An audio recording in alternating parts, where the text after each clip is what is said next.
Hey guys, back with another target audience reaction here.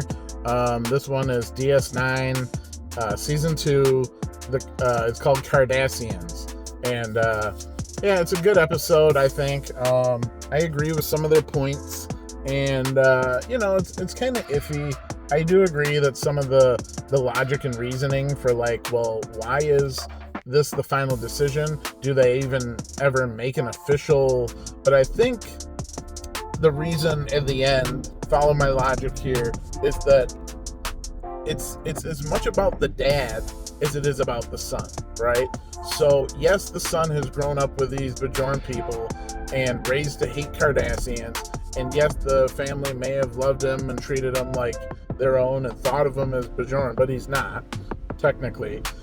So the thing is that the dad was robbed of his son, and the son was robbed of his heritage and his family and stuff like that. So I think the ruling, once it was established that this was nothing more than like a government thing that, like, between Ducat and the dad, I forget the guy's name, but this was essentially just to try to mess with him. So basically, if you went the other way, you're punishing two people. At least this way, you're only really technically punishing one.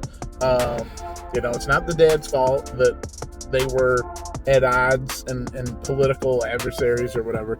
So I think it does make the most sense to have him go back. I just wish they would have kind of made a statement about that. Like, well, since, this happened and it's obvious that Ducat did this, that the best thing we can come up with is to have him go back and kind of, hopefully over time, warm up to Cardassians. I mean, they're not all bad. As you see later on in the show, there are Cardassians with merit. There are ones that are not just, evil and scheming and heartless, they're not all like that. I feel like some of the hardcore military might be, but, and maybe even as a race, a little more so than some of the other races in the show. But anyway, so yeah, let me know your thoughts on everything. Your thoughts and opinions on their reaction, my opinion, and leave a comment. Let me know what you thought. All right, later.